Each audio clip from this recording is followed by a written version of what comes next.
Yep. So the first thing is how do you build a consistent process into what you are doing every single day? So I think one of the things that most people do is they try to do a big fell swoop type of thing where, hey, we're going to do an hour on what meditation means, or we're going to do an hour on this day. And then you're not really using the principle of reinforcement to reinforce those different activities. That's why it's better for you to start small and start with how can we do a consistent habit.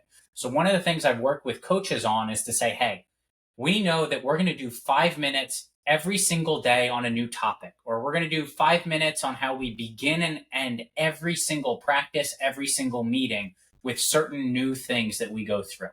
Maybe it doesn't need to be 5 minutes. Maybe you want to start out with 1 to 2 minutes to keep it simple. But that's where you can use that time to reinforce whatever it is that you need to go through. You are listening to the Bridging Impact Podcast, transforming leaders on and off the court with host Coach Furtado. Without further ado, let's dive in. Hello, everyone, and welcome back to another episode of the Bridging Impact Podcast. Today, I have Coach AJ on the pod. Coach AJ is a leadership and performance consultant. AJ, welcome to the show. Thanks for having me.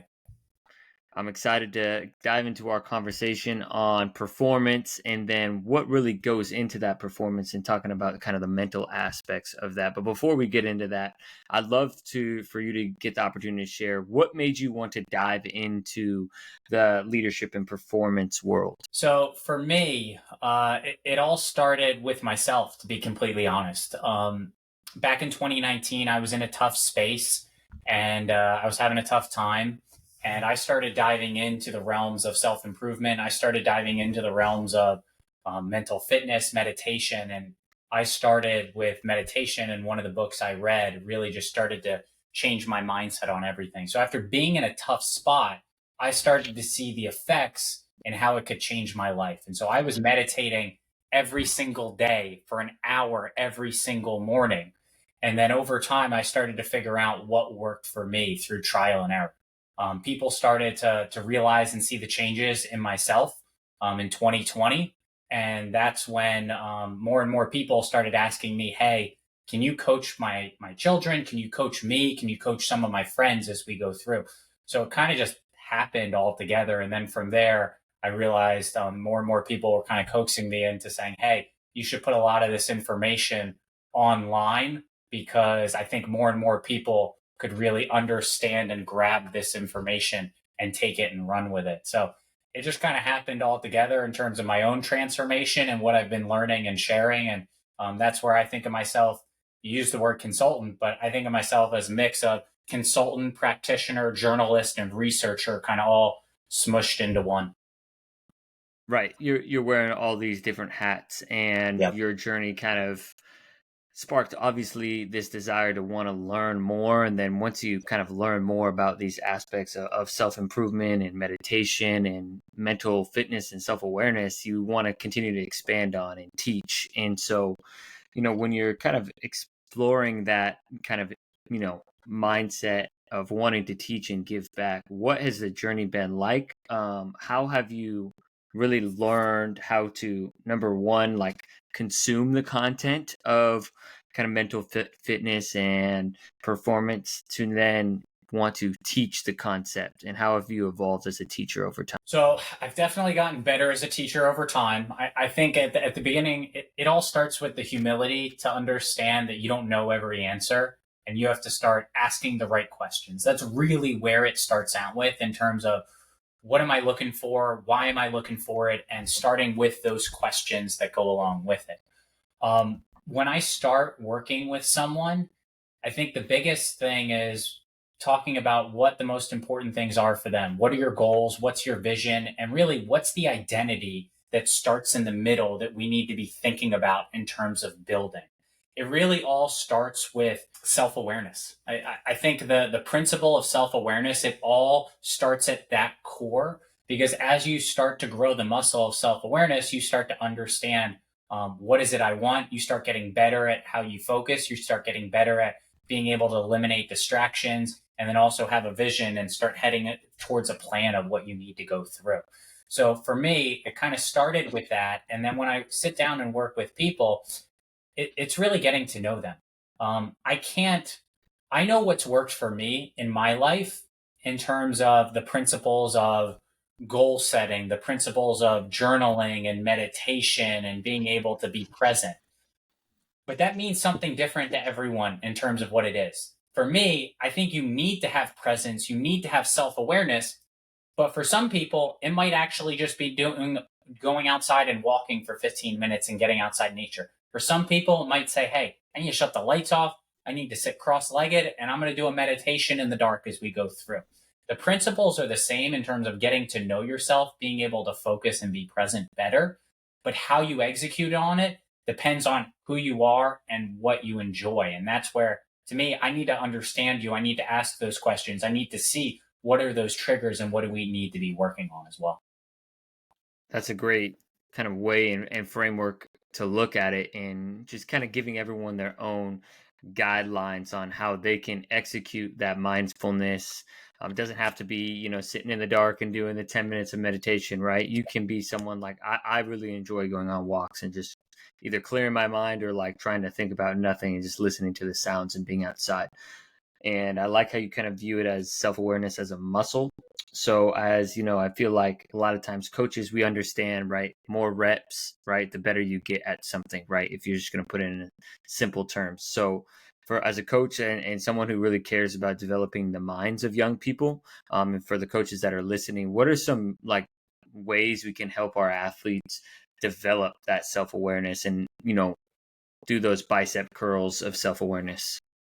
Yep. So the first thing is how do you build a consistent process into what you are doing every single day? So I think one of the things that most people do is they try to do a big fell swoop type of thing where, hey, we're going to do an hour on what meditation means, or we're going to do an hour on this day. And then you're not really using the principle of reinforcement to reinforce those different activities. That's why it's better for you to start small and start with how can we do a consistent habit. So one of the things I've worked with coaches on is to say, hey, we know that we're going to do 5 minutes every single day on a new topic, or we're going to do 5 minutes on how we begin and end every single practice, every single meeting with certain new things that we go through. Maybe it doesn't need to be 5 minutes. Maybe you want to start out with 1 to 2 minutes to keep it simple. But that's where you can use that time to reinforce whatever it is that you need to go through. So as a coach, you might want to be reinforcing your culture. You might want to be reinforcing the wins that you have for the day. Or if your new theme is, hey, we need to be present as we start to go through it, okay, let's do a mindfulness minute for 1 minute as we go through. So I think about how are you beginning and ending your practice, because that's the things that people are going to remember the most.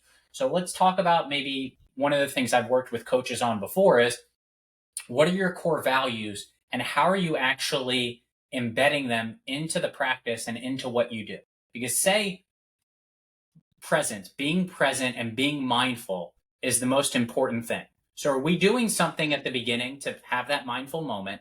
And then at the end of practice, are we then saying, hey, let's do another mindful moment, or say, hey, everyone stop for a second and think about what was one great moment that you had during this practice, how we're taking that moment to be mindful, but we're bringing in gratitude into that moment as well.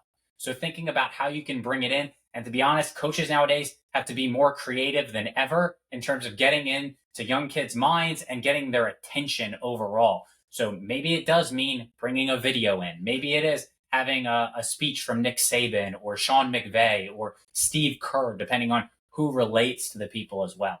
But having those consistency, I think, is the best thing as you start to think about the habits. That makes a ton of sense. So just to kind of break it down. So if I want to teach my athletes, right, like I'm big on asking questions. I generally like to ask at the end of each session, and sometimes I'll ask different questions, but they're all a series of reflections, right? The most common one I'll ask is, what did you improve on today? Or what did you do well today? What do you what do you want to continue improving on? And then I'll just kind of ask a variety of questions based on the end, in order to kind of help that self-awareness. What other, like, could you give examples or additional examples of activities to help athletes, kind of continue to build that self-awareness? So there's a few things. So number one, if you look at Olympic athletes, one of the things they're really good at is their performance journals. So one of the things as an athlete you need to do is you need to stop listening to yourself so much. I mean, you absolutely need to listen to yourself because that's one of the core things of self awareness. But I think more and more we need to learn how to talk to ourselves. How do we best listen to ourselves? Is it actually going out and saying things to myself? Is it writing it down and having my mantras and those different things that I have that are going to be said? So, for example, when you were mentioning, hey, we at the end, I want people to reflect on what were their wins for the day. I want them to reflect on what they won. By doing that, especially if you write it down as well, you start to use a different part of the brain to actually have it recorded into your brain because you're saying it out loud, you're thinking it, and then you're also writing it. But also you have a history of it to go back to think about what did you have during that day in terms of your performance. So you're starting to build confidence because you see the growth of what was happening. Each day, when you think about your wins, you have those big wins you've always had. But if you keep accumulating wins every single day by asking that question, which is, I think, a great question to ask, you're accumulating win after win as you go through. So when you think about a performance journal, it's a little bit more than just a diary. I think you can use it to have a diary to say, hey, how am I feeling? What am I doing? But also, I think of it more as how are you bringing your goals into that in terms of your goal setting? How are you bringing the talking to yourself in terms of those affirmations? But also, how are you bringing in visualization that goes into it as well? So it's kind of a history that you're building upon yourself. That's a great habit. It's a tough one to start because I know people don't like to sit down and write, but it's a very valuable one as you go through because to be honest, just like anything else in life, if you start a habit and you do it for a while, you learn that the more I do hard things, the more I can do other hard things in life. It's very much Absolutely. And, just to talk about performance journaling, I've been journaling, I think, since inconsistently my first couple of years of college, but like consistently since my junior year of college, which is 2018, 2019. And that stuck with me and that's helped me kind of learn from myself. So I know that journaling is a big one for me that's really helpful. But I think one of the things that you talked about is it's more than just a diary, right? And so you're talking about bringing your goals into it and then self-talk and visualization. Now, I think, obviously as coaches, we've done some goal setting with our players, but is there like specific ways, that you do goal setting with your athletes? yes. So it depends on the person, to be completely Right. honest. So there's usually in life there's a mix of people, but usually people are one or the other. They're very process focused or they are goal focused. So if you're going to put someone like I know I'm working with someone right now that is they need to be talking about what that end goal is for the end of the year in terms of like that is the big goal that they're going through. And so that's where it always goes back to that big goal. That's the reminder in terms of the why and the communication that overall goes in. There are people that are more process focused in terms of they can actually take that big goal and break it down into those bite sized consumable pieces. Regardless of what it is in terms of how you set your goals, setting them whether they are process goals or big goals, I think the key thing you need to do is you need to reflect and reiterate every week and every 3 weeks. So as you start to think about the big goal, you're going to set your big goals for the end of the year. But how can we break them down into wins that we can either be setting every single day or setting for a week or 2 to 3 weeks down the line?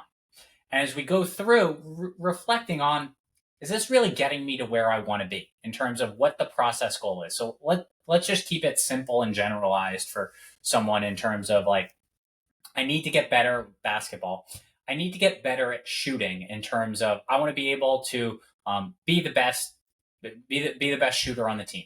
Well, what do you need to be doing every single day? What is the process and daily goal? Well, I want to hit 100 free throws every single day. I want to hit 100 3 pointers every single day, and I want to hit 100 shots off the dribble every single day. Obviously, there's a lot more detail that we can get into in terms of the mechanics of it and everything else, but let's keep it simple. That's the process goal of what you're doing.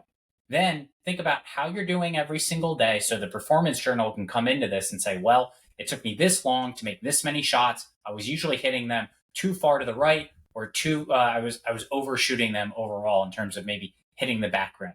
So now I'm reflecting on it every single day. Go back and say, okay, are these the process goals now that we've been doing this for 21 days? Are these the process goals that I need to be thinking about more? Actually, I'm noticing in games, I'm shooting a lot more floaters, or I'm shooting a lot more on the run. Now I need to be bringing those into how I'm shooting. So maybe we adjust the numbers as we go through. I think the problem that most people have is they set the big goal at the end.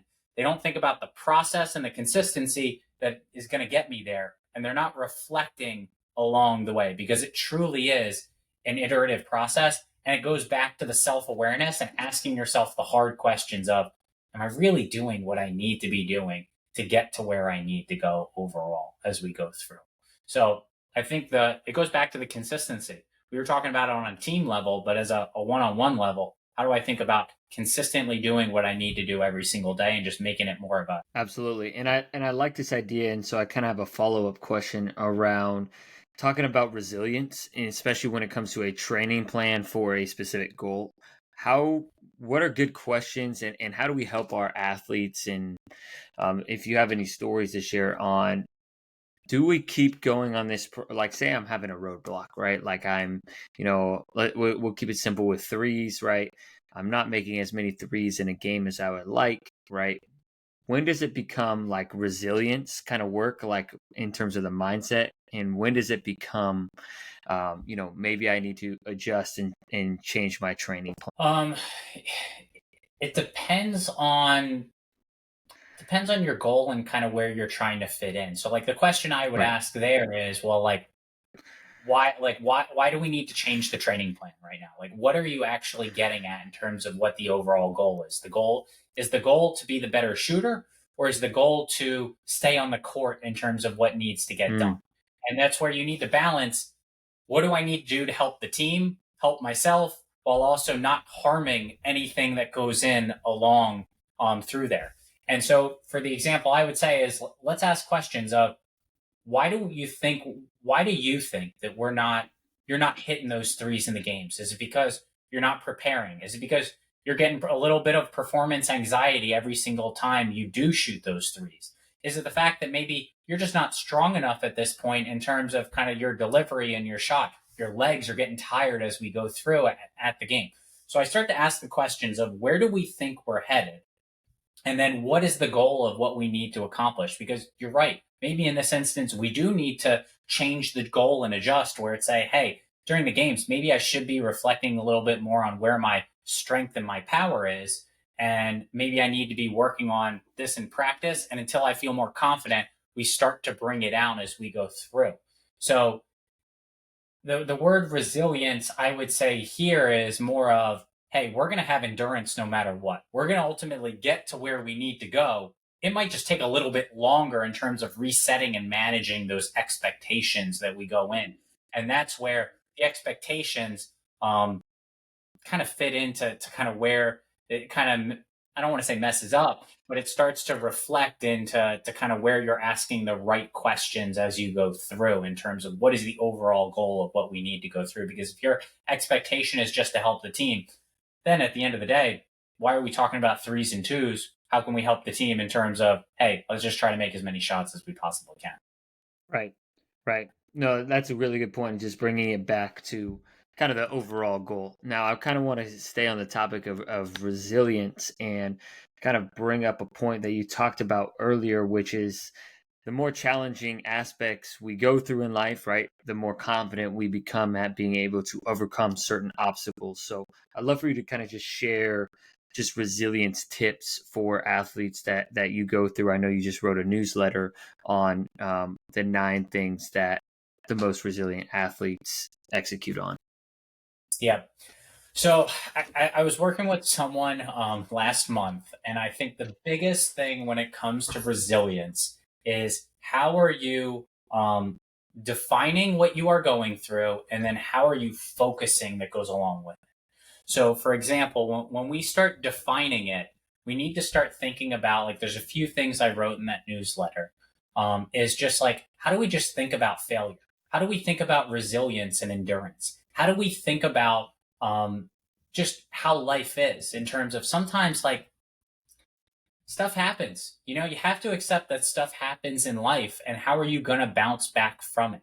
You can't always control the environment, but I can control my attitude and my energy and my emotion that goes into different things. So the first thing I worked with this person on was, how are we thinking about just this in general, in terms of accepting that things are always going to happen. They're not going to go according to plan, but I can choose to build resilience as I go through it. So we're starting to change the beliefs and the core at the front end.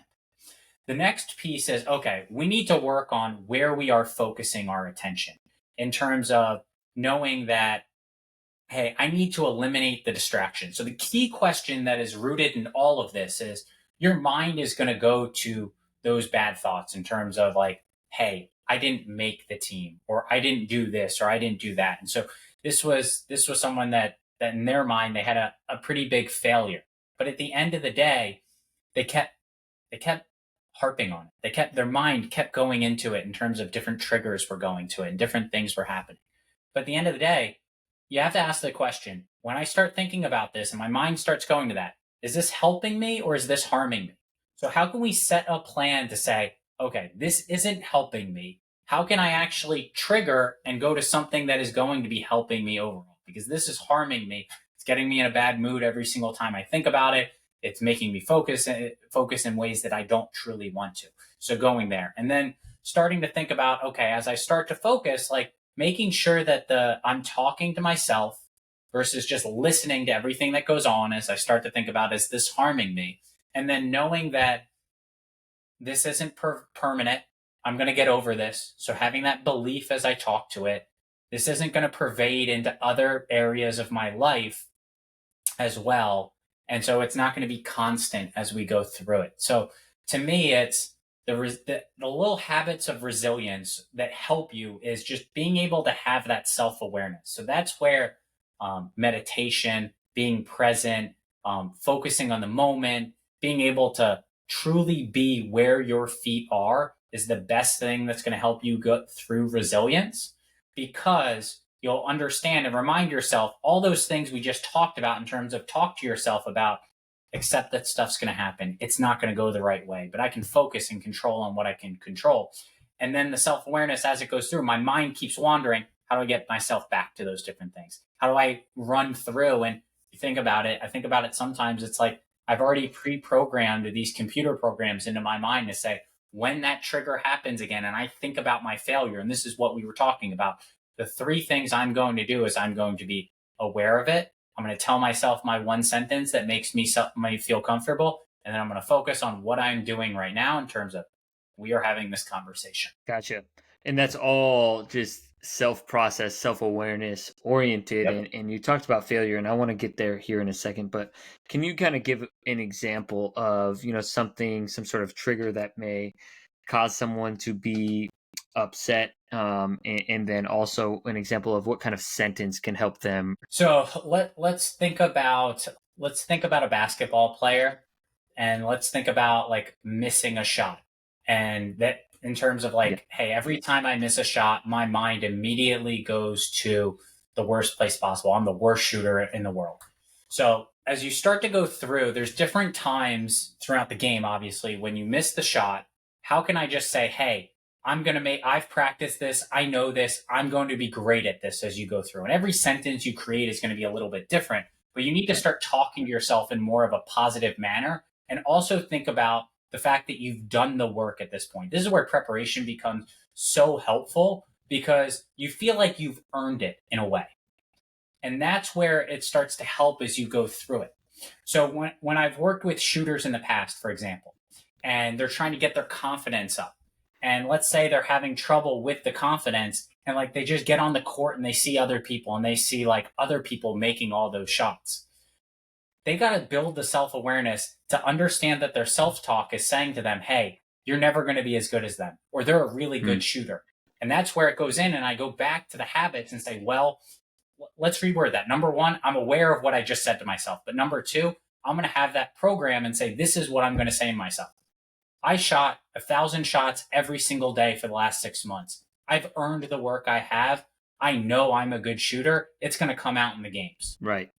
Having that the data, right? The data that you've done it, right? The preparation is the proof, and then kind of, obviously re re uh I don't want to say reinstating, but repeating that to yourself over and over again Yeah. is just a way kind of to do the so talking about, just to finish the point, like the physical work is the shooting itself, and then the Yep. mental work is the self-talk, correct? Exactly. Exactly. And that's where just a few ways to like get yourself out of a funk is your mood is going to follow your action. And so that's where the preparation and doing the action becomes so helpful because it gives you something to rely on and give yourself proof of what you have done in the past. So that way it's like, well, I've already done this. I know it's going to start working. And that's where people, this is where, in terms of like positive self talk and positive psychology, like if you're just positive for the sake of being positive, this is where you lose people because it's not rooted in realism. It's not rooted in your environment and what's truly going on. That's why when you pair the positive self talk with action, you start to really see a synergistic effect that goes up because you know you've done the work, you know you've taken action, and you feel confidence in yourself. Because if you're saying, hey, I'm the best shooter in the world, but you haven't shot a shot in the last week or you haven't done anything, you're just lying to yourself. And to be honest, you're eroding the trust you have with yourself because you're not going to believe yourself at the end of the day. That's where the action helps you start to practice and prepare. And that's where, in terms of visualizing your future, knowing that you're doing the work as you're doing the actual physical work as you're doing the mental work is helping you as you go through. Right. No one can be the best shooter in the world, even if you're best shooter up here, but if you never take a shot, right? Yeah, that you have to perform the action over and over and over again to be great at something. And, obviously there's a lot more performance aspects we can go in. But I want to Exactly. keep it on talking about kind of failure, and jump ship to talking about failure, because I know for me as a coach, this is definitely something that I see a lot in my young athletes, especially high school athletes, right? And it's with all athletes, but kind of giving perspective on my thoughts on what, especially during the high school season, versus club. So high school season, I had more athletes that were afraid of failure because their peers were watching them. So I coached the freshman sophomore team. They want to look good for JV and the varsity. All those players, they want to impress them, and they also want to impress the varsity coach, right? So trying to impress the people around them, and at high school, they're at that age where they're very impressionable, right? So kind of keeping that in mind, and I know that you work with youth athletes, how do you help them navigate failure, and building a better relationship with it? Yeah. So I was working with a high school swimmer.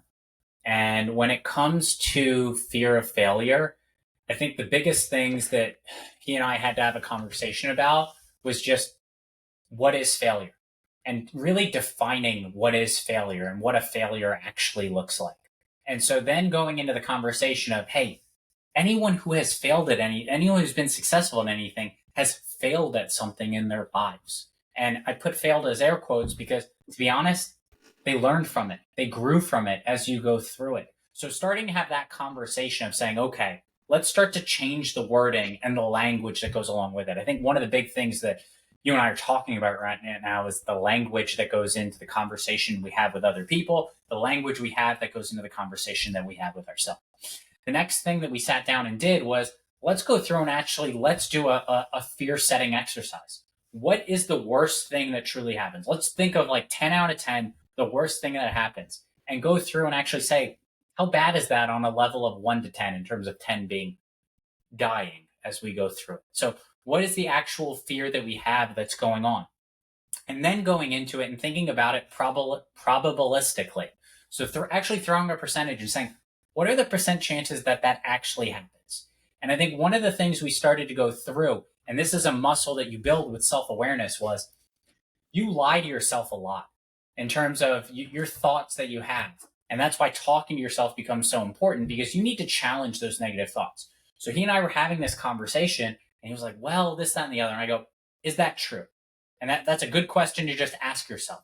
Is that really true? And how do you know it to be true?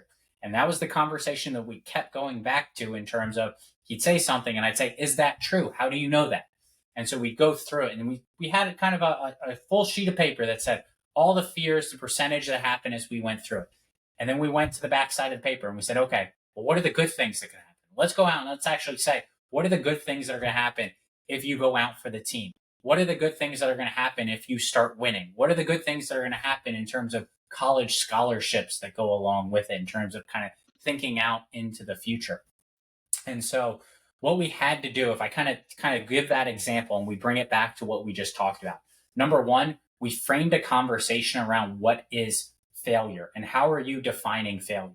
Number two, we quantified it. We didn't make it so scary in terms of, wow, is it really going to be that bad? Like in the example that you gave in terms of, hey, I don't want to fail in front of I don't want to look like an idiot in front of my college coaches or in front of my high school coaches as well.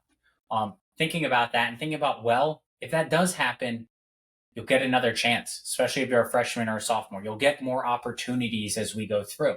And if that is your failure point, then okay, how can we prepare so that doesn't happen? What can we think about in terms of you can always control how many charges did you actually take that game? How are you thinking about in terms of like being aggressive? Because there are other things that they will look at overall in terms of your actual mindset. So now how can we actually challenge those as we go through in terms of quantifying it? And then the third step, challenging it. And then fourth, let's think about being a little positive as we go through the entire process as well. So we list the fears, we quantify them, we challenge them, and then we think. I like that. And I also, one of the things that I'm kind of thinking about as I hear you talk is about, one of the things is, right, kind of challenging, right, our thoughts around those failures. How much do you feel like failure and this fear of failure has something to do with how we view success? Because I feel like that's sometimes what I see with young athletes, right? They feel like a success is, right, scoring 20 points and 10 rebounds, like some things that are a little bit unrealistic, right, for a youth basketball game versus, you're comparing yourself to elite players in the professional world, which is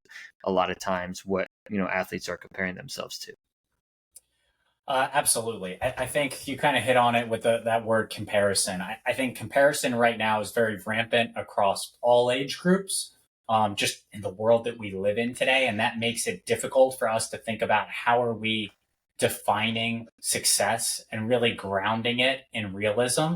And that's where I would have the conversation of saying, okay, my goal is to have 20 points per game this year. And I'd say, okay, that's a great goal for you to have. It's specific. You know exactly what it is.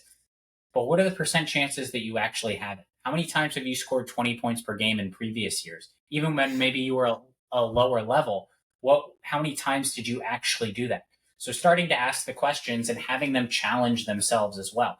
And that's where, if we go back to the goal setting, if that was your original goal, maybe we need to reflect on the goal and make it a little bit more realistic as we go into that 21-day pattern of what you have as well. We talked about losing trust with yourself. If you set a goal that is so high that you're not going to be able to achieve it, you're going to also start to lose trust with yourself as well, because it's going to be way too unrealistic. It's going to be demotivating as you go through. You want things that are above where you are today, but not easily attainable, but you don't want things that are too completely unrealistic on what you are trying to accomplish. And that's where sometimes you need to challenge, is this realistic? And just asking that question and then putting the percentage that goes along with it. What I've seen is that when you work with people and you start to put numbers on what this is actually going to happen, and then ask the question, do you really feel that to be true? They start to level out in terms of those different ways, in terms of some people, it's kind of like the Goldilocks theory. Some people underestimate it. Some people completely overestimate it, where we need to find it where it's just about right. Gotcha. No, that makes a ton of sense. And, I think having the 21-day pattern, because I've also seen, as doing goal setting with athletes, especially in the last week of camp, right? You see certain lofty aspirations, which are not a bad thing, but I think also kind of making sure that they're realistic and that they're stretch goals, right? They're not break the rubber band goals where it's a slingshot all the way to the front, right? Because I think that's what we kind of are imagining, and it's challenging, right? When we're on social media and we see, now, I mean, now everyone my age is a professional athlete, and I'm like, oh my goodness, right? I've compared myself before to coaches my age with, similar businesses, and it's like, oh well, they're this age, I should have, but getting back to that, I think just recognizing and setting those realistic goals are incredibly helpful. Absolutely. Absolutely. So as we kind of, enter the fourth quarter, the last couple of innings of our podcast, I really would like to kind of, what questions have I not asked that I should be asking my athletes, or would like to tell coaches that are helping athletes on how they can develop better performance in game through self-awareness? So I think we talked about a lot of great things in terms of kind of the different processes and kind of ways to think about it. I guess the next thing I would think about is like, as we go through and we break down really three different things that we were talking about. We talked about the fundamentals of self-awareness. We talked about the fundamentals of focus and concentration, and we talked about it in a resilience aspect. But we could talk about it more in terms of like, how am I being fully concentrated on what I need to, eliminating the distractions of comparison and doing what I need to do. And then the third step of, how am I thinking about my vision, my goal, and really embedding this all into the identity of what I have. And so I think about this process of saying, hey, self awareness, focus, and then goals and growth in terms of it. So if I think about it each day, I know everyone talks about like the each day, how do I get those wins? So here I would ask the question of, how are we helping you get a self awareness win every single day? How are we helping you get a focus win every single day? And how are we helping you get a growth win every single day? So those three different wins. And so how can I ask questions that are going to help you think about it in those different ways? So for self-awareness, how are you spending time just being present, or us talking about being present? Where was a moment where you actually realized, hey, I needed to do this on my shot, or I needed to do this in terms of those different things that we talked about? So how can I get that self-awareness win? How can I get a focus win? So how can I make sure that I'm fully focused and being present on what I am doing? How can I make sure that we are eliminating distractions? Or how am I just actually focusing on the positive of what I need in life? So a gratitude moment, or focusing on some of the great things that I need to be seeing online versus just looking at everything that's on Instagram. And then also the third thing is, how do I get a growth win? So what did I get better at? What did I work on? How am I growing every single week in terms of those different things? So those are kind of three key principles I would think about, because as you start building the muscle of self-awareness, building the muscle of focus and being able to get yourself focused on what you are doing, and then focusing on growth, you're going to start to see your confidence improve. You're going to start to see your performance improve. You're going to start to see a lot of things start skyrocketing because you're working and kind of focused on the triangle of growth. That makes a ton of sense. And then just kind of to capture the point, would you say as obviously you do this more and more, then becomes a part of your identity? Can you talk about how kind of some of those visions and goals fit into a certain athlete's identity? Yeah. So let's think about, I'll use the example. Actually, I'll use my example of myself. So in 2019, during that tough time, and kind of one of the wins I saw in 2020 was I couldn't run more than a quarter of a mile. I've had back problems since I was 16 years old.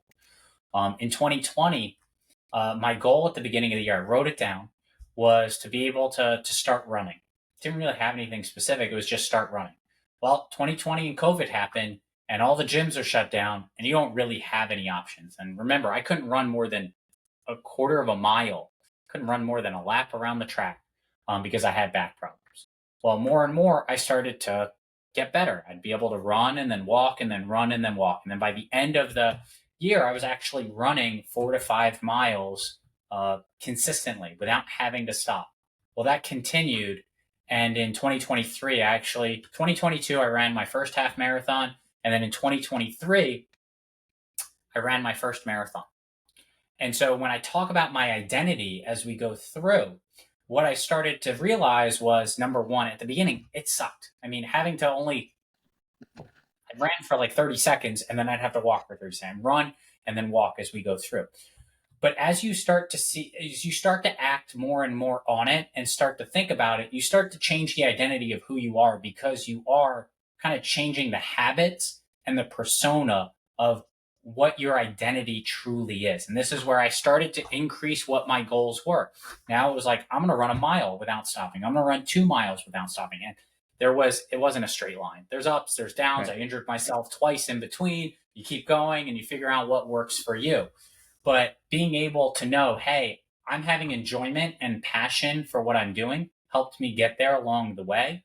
But also, I now categorize myself as a runner in terms of, hey, it became a part of my identity. I enjoy running as we go through. So that's where I had the goal. I didn't really have the vision of becoming a runner, but it became who I was because it was something I was doing consistently as you go through. And that's where, as you start to build out habits, you notice after 4 to 6 weeks, you notice some of the changes start to come in. You notice what happens. For meditation, the biggest thing people say is not, hey, when I meditated today, I felt 100 times better. It's when they stop meditating that they're like, wow, I noticed the difference because I couldn't focus. I was frantic. I was all over here as you go through. So you start to notice the difference of when you don't do it. And I go back to, I mean, we've been talking about shooting and basketball for a lot. If you go out and you start practicing every single day and you stop for 3 or 4 days, you'll notice it takes you a little bit while to get back on it as well in terms of your identity of who you do. And so one of the things I said was I'm a runner. I try not to categorize myself, but I try to categorize myself as kind of the habits and what I do in terms of like, I'm a person who commits to what they do.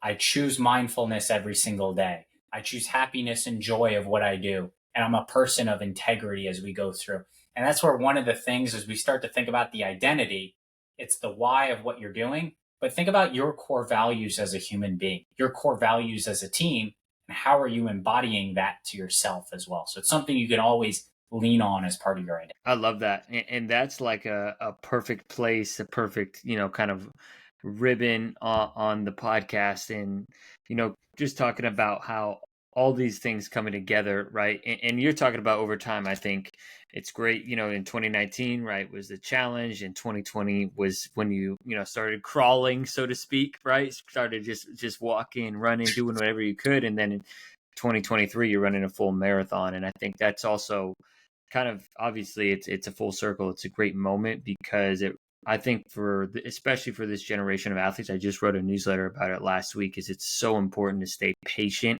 and play the kind of the long game of development, that, you're not going to become a shooter in 3 months, 6 months, a year. It's years of work, of walking, running, getting injured, getting back, and continuing to go and process and push forward. So, before I ask you to share how our coaches and listeners can find you, are there any last pieces of wisdom and advice you want to bridge impact to our listeners? Yep. So two things I got for you. Number one, for those of you who are basketball fans, I would say go look up Stephen Curry's documentary. Yes. When you were just talking, I mean, the biggest thing I think we have is we live in a world right now that wants instant gratification, but the meaning of patience isn't just sitting and waiting. It's doing Right. what you can while delaying that gratification that goes along with it. And the reason I say go watch the documentary is because, to be completely honest, at 16 years old, he had to redo his shot, which is one of the most painful things you could do in terms of changing out everything and being able to really change the mechanics and how far you were going. But also, you look at his first game, and we talked about resilience. I think he had 12 turnovers in his first game. He barely made any shots, and the coach stayed with him in his next game. I think he had over 30 points in that next game as well. So having the confidence and kind of yourself and what you've been doing as part of the action. So it's a really good example and a really good story for those of you out there. So definitely take a look at his documentary. And then the second thing is one of the books that I would absolutely that I suggest to everyone is called With Winning in Mind by Lanny Bassett. One of the best books you could have about actually setting a mental performance plan. I talked about performance journaling. He'll talk about the difference between a performance journal and a diary. He'll talk about how you actually set up the different phases of what you're doing. So very useful for people who are in golf or tennis. But to be honest, in basketball, if you think about shots, or football in terms of setting up before the huddle, and everything you need from a mental performance mindset. And he's an Olympic gold winner. He really set the bar when it came to where he felt choking in the 1972 Olympics, where I think he got silver, but then winning it in gold in 1976 as well. So definitely a great book that I would suggest to anyone, and definitely one that I'd gift out to a lot of people. Love that. So we got the Unranked documentary. That's Curry's documentary. I believe that's on Apple. And then With Winning in Mind is the book recommendation. So, Coach AJ, where can people find you on the internet? Yep. So you can find me on Twitter. It's Coach AJ Kings. I post there probably 2 to 3 times per day. It's usually a nice little long post in the morning, a blog post, and then videos and other things throughout the rest of the day. And then I have a weekly newsletter that is called The Growth Compass. So you can go on thegrowthcompass.beehive.com and sign up there. We've got a free version, and then we've got a premium version. Free version, you can sign up. You get a newsletter every single week where I'll talk about a lot of these different topics.